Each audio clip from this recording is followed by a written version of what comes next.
Ketidakadilan di suatu tempat adalah ancaman untuk keadilan di mana-mana. Begitulah kata Martin Luther King. Assalamualaikum warahmatullahi wabarakatuh. Dewan juri yang arif dan bijaksana, salam sejahtera untuk kita semua. Shalom, Om Swastiastu. Dewan juri yang terhormat, perkenalkan saya Maufiratun Tunisa sebagai pembicara pertama dalam mosi debat kali ini, yaitu Dewan ini percaya bahwa dinasti politik membawa lebih banyak dampak buruk dibanding dengan dampak baik untuk demokrasi.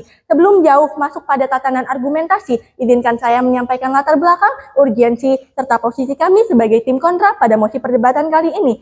Politik adalah sebuah seni pemerintahan dan tidak akan berhasil sebuah pemerintahan tanpa pintar-pintar bermain dalam politik. Di sini saya mendefinisikan dinasti politik adalah sebuah sistem kekuasaan yang bersifat turun-temurun diwariskan dari satu keluarga atau kelompok tertentu, sedangkan politik demokratis yaitu sistem kekuasaan yang berada di tangan rakyat, dari rakyat, oleh rakyat, dan untuk rakyat. Di tengah maraknya pejabat yang berasal dari kalangan keluarga yang sama tentu menjadi perbincangan, namun perlu diketahui praktik dinasti politik seperti itu tidak sepenuhnya salah.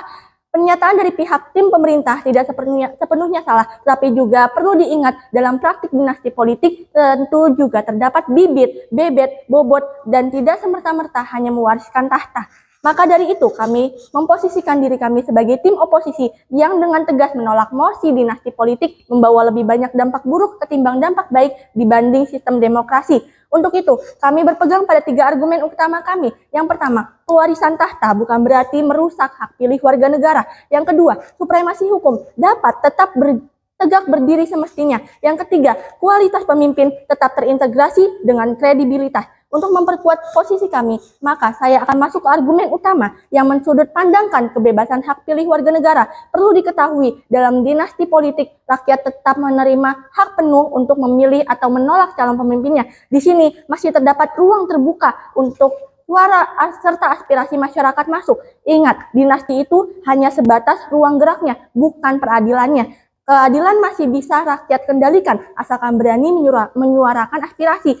Justru jika sengaja tidak mau memilih karena calon kandidat ada hubungan kerabat dengan penguasa, maka itulah yang melanggar prinsip demokrasi itu sendiri. Perspektif membatasi pilihan karena kekerabatan itu jelas melanggar hak demokrasi. Contoh realitasnya, jika ada calon bupati yang merupakan keturunan dari anak pejabat, ia mempunyai kredibilitas yang unggul, berkompetensi, mempunyai skill cakap politik yang bagus, namun rakyat tidak mau memilih karena latar belakang strata keluarganya, maka itu jelas melanggar praktik demokrasi yang didukung dari tim pro. Tentu saja ini berkaitan dengan argumen kami yang kedua, yaitu supremasi hukum. Menekankan semua harus tunduk pada hukum, bukan berarti karena politiknya dinasti maka supremasi hukum dapat dimainkan sesuka hati. Semua ada konsekuensi, semua ada peraturan yang mengikat. Tidak semua praktik dinasti politik menghancurkan kredibilitas rakyat. Yang kami tekankan, pemilihan calon pemimpin juga melalui proses kemampuan orang tersebut.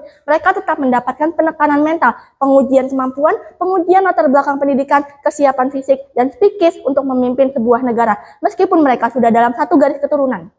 Banyak penguasa sebelumnya yang telah mempersiapkan anak-anaknya mendidik keturunannya. Banyak penguasa sebelumnya yang telah mempersiapkan anak-anaknya mendidik keturunannya dengan keras dan tegas agar mampu bijaksana mengemban tanggung jawabnya. Ketika mereka sudah ditunjuk, tentu mereka sudah terpantau siap akan segala hal, dan pemikiran orang dewasa seperti itu yang cakap politik tidak akan mudah mempermainkan supremasi hukum.